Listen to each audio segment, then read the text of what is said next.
Bismillahirrahmanirrahim. Assalamualaikum everyone. So today we're gonna present about our business, which is Rasa 101 from the class of DBS3B. First of all, we would like to appreciate and dedicate our group mates in this business who have been involved in every week to sell during the selling skill subject. Okay, the struggle to make it success and to make people love what we sell is worth of every single things. Alright, so there was a lot of cooperation between us in order to make this business success.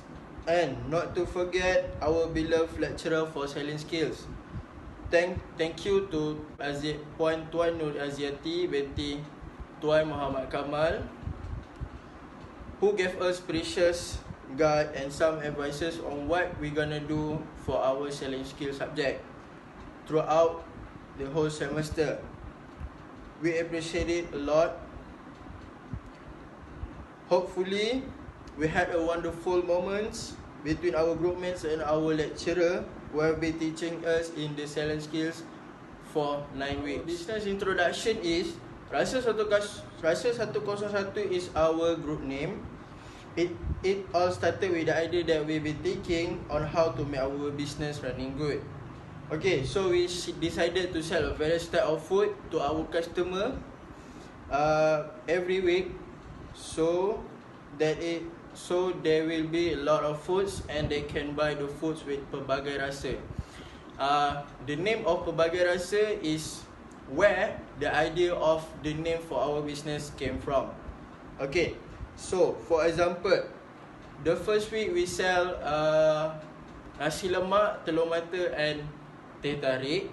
So it's been going for 10 weeks for the menu of nasi lemak, and we just change the lunch menu for every week. I would like to introduce myself. Okay, my name is Muhammad Ryan Haikal bin Ali, the Chief Executive Officer for the business of Rasa 101. Okay, next I would like to introduce our group members, which is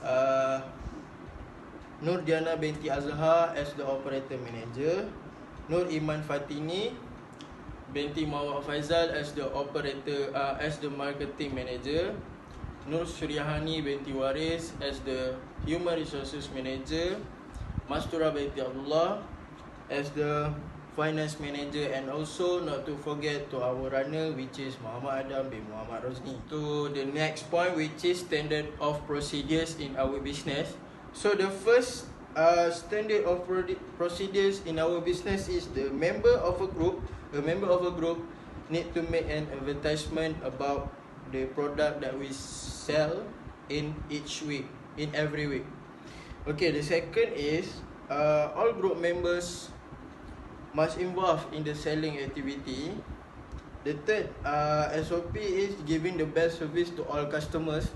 The fourth SOP is all the members need to make sure that the attire and the working place is clean. And last but not least, the standard of procedure is all group members need to wear a hand glove and also an apron when doing packing activity. Alright, we move to our next point, which is the flowchart of preparing our product, which is known as nasi lemak telur mata. The first step is we prepare all the ingredients such as coconut milk, anchovies, dried chili, rice, pandan leaf, cooking oil and other spices. Okay, the second step is we cook the rice by using the coconut milk, pandan leaf, the rice and a little bit of cooking oil in the rice cooker. The third step, while we waiting for the rice to be cooked, we prepare the gravy, which is known as sambal tumis ikan bilis, by using anchovies, dry chili, a little bit of cooking oil and other spices. The fourth step is after the rice has been cooked and also the gravy has been made, we prepare the fried eggs or boiled eggs, and also not to forget the sliced cucumber to make it a complete set of nasi lemak. So the last step is we combine the rice, the gravy, the cucumber and also the egg to make it a food which is called as nasi lemak telur mata. Moving on to number 9, let's check out our sales performance and our profit for each week. Okay. So first, we're going to start with our sales performance. So as you can see, for the first week, we managed to reach the highest speed with total sales of 404 ringgit. We managed to grab students as well as lecturers' attention with our heavy meals, which are nasi lemak for breakfast and nasi belauk for lunch. So we decided to say heavy meal because students and lecturers, they prefer something that can fulfill their stomach instead of fast food. So not only that, we decided to sell in a large amount of quantity, and this had cost us a lot, which making us a bit worried about our budget that we had. So for the second week, we decided to sell a menu that cost us less, which we decided to sell grilled food like seafood tofu, black pepper sausages and crab stick. Sadly, with no complete utensils, we did not manage to serve a proper meal to our customer, and as expected, we did not sell much and our sales for the second week slumped down. On the third week, we once again changed our menu to egg burrito for breakfast and nasi ayam berempah for lunch, where we make it ourselves. We decided to fry the chicken at our store because we wanted to grab our customers' attention with the good smell of the marinade chicken. And as expected, our customers was attracted and they dropped by our store to get their lunch. But as for egg burrito for breakfast, it did not sell well, maybe because we are too focused on settling our lunch menu that we did not put a lot of effort to advertise our breakfast menu. But luckily, our nasi ayam berempah give us a high profit where we managed to get our sales increase for the third week.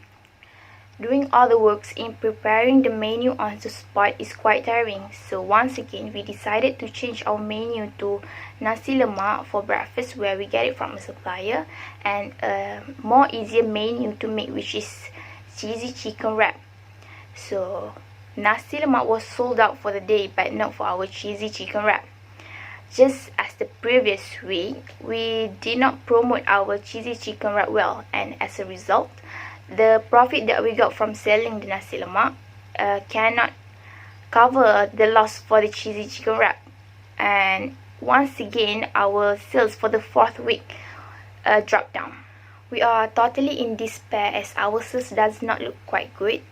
But we did not give up, and our responsible CEO convinced us to sell a heavy meals on the fifth week. So with everyone's agreement, we decided to sell nasi lemak and other menus for breakfast and nasi belauk for lunch.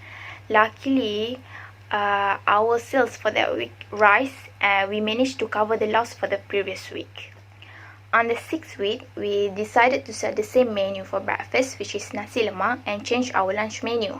Continued with the seventh and eighth week, we still decided to sell the same menu for breakfast, which is nasi lemak, and sell various set of lunch menu. So finally, for our sales on those weeks, we managed to maintain a stable sale.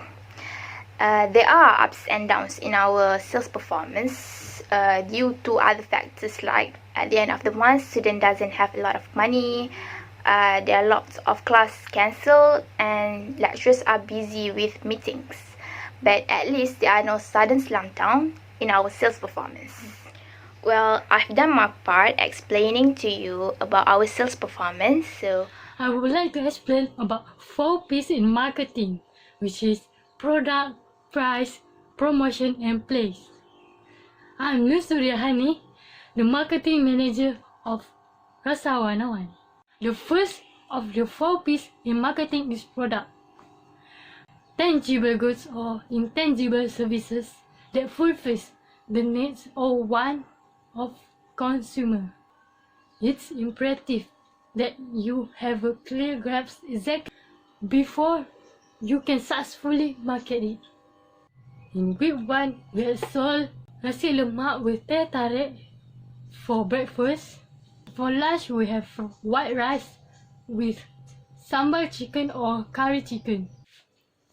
Nasi lemak is a fragrant rice dish cooked in coconut, where is it considered the national dish. It is commonly found in neighboring areas with significant Malay population, such as Singapore, Brunei, and Southern Thailand. Week 2, we sold lodging with sausage bakar. We also have chicken sausage, crab sticks, tofu seafood cheese, black pepper sausage, and cheese sausage. Besides, we also have butter cake, syrup bandung ice. Week 3, we have inside out burrito. We call it I.O. burrito. We also have ice milk tea, and for the lunch, we have nasi ayam berempah. Malaysian people like to eat rice in afternoon. Week 4, we sold cheesy chicken wrap and nasi lemak telur mata. We also have ice milk tea. And for the lunch, we have nasi putih with ikan keli belada or ayam masak merah. Ice detox. And for the lunch, we have nasi putih with ikan keli belada or chicken cooked with variety of dish such as ayam masak merah, goreng berempah, ayam penyet, or nasi tomato with ayam masak merah also. Second is price. Once a concrete understanding of the price offering is established, we can start making some price decisions. Price determination will impact supply margins, supply, demand, and marketing strategy. Similar in concept, brands or products. For breakfast menu, we sold nasi lemak telur mata at price RM3 and without telur mata RM2. Best selling product, as many students and lecturers love it so much. Most them buy for breakfast. Selling price for butter cake is RM2.50. I.O. burrito is RM3. Cheesy chicken wrap RM5. Appam gabus other week price RM2. One pack have 5 pieces. Also have lontong, which is RM5.50. For the price of beverage, we have farm fresh milk at price RM2.50. Ice milk tea, syrup bandung ice, and detox ice. We sold it at price RM3 for big cup and RM2 for small cup. Ice green tea in bottles RM2.50. Plus we have nasi putih with ikan keli belada at price RM5.50. We also have nasi putih with chicken cooked in variety of dishes at price RM5 or RM6. Next is promotion. With product and price, now it's time to promote it. Promotion has many ways. Marketing agency promotions included elements like advertising, public relations, and social media marketing, and more. We use advertising by WhatsApp group as our platform to promote our display, our products, price, place, and time. We also included phone number at the bottom of our poster. If they're lazy to walk to our stores, we can do cash on delivery, which is COD, to the lectures room, Kamsis Farabi, Kamsis Khadijah, and Kamsis Aisha. Next is place. Often you will hear market author says that marketing is about putting the right product at the right price, at the right place, and at the right time. It's critical then to evaluate the ideal locations are to convert potential clients into actual clients. Our location for this business is at Laman Usaha West, and we will compete with each other. And there are in total 9 stores in this place. This is the strategic place we have got because our place is big and not too crowded. Move to the profit graph, which is based on the graph above. We can see that there are ups and downs in our profit for each week. From the first week, we reached an average profit of 100 ringgit, which is quite high and satisfying. On the second week, our profit dropped to average profit of 50 ringgit, and this is because we decided to change our menu, which is not supported and attractive enough for our customer, as they prefer a heavy meal. And same goes to the third week, but it's slight increase in our profit. We decided to sell a heavy meal on that week as it is quite high demand. So we still provide a simple meal like egg burrito, but our customer prefer a heavy meal, which is nasi ayam berempah over the simple meal. Move on the fourth week, which is the hardest week for us as we got lost for the first time. For this week, we decided to sell our hot selling nasi lemak and add a simple meal, which is cheesy chicken wrap. And there is no problem for nasi lemak because nasi lemak was sold out, but the biggest problem arises for cheesy chicken wrap as it does not attract our customer. We barely sell it in a small quantity. As for fifth week, we try hard to cover the loss. We sell various of different meals on that day, and luckily we gain enough profit and even better than last week. And the last 3 weeks is also hard for us because there are not many customers as the previous week.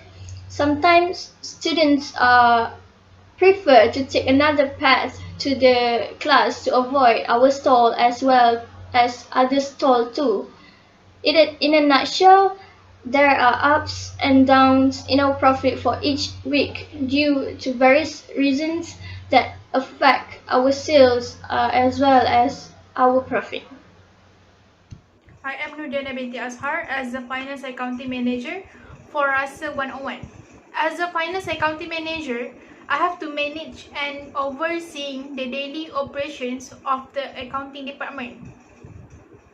Other than that, I have to make sure that we meet the objective and goals for the business. For example, I have to make sure that we reach 400 ringgit of sales and 120 of profit. One of the objectives that we have reached are I have to make sure that our products are sold out in a day. Not to forget, I have to review the financial reports and the cash flow. Before starting the business, I have to do the calculation for the expenses for the purpose of selling the product. So I have to do the forecast before selling the product to make sure that we didn't lose any money or wasted products.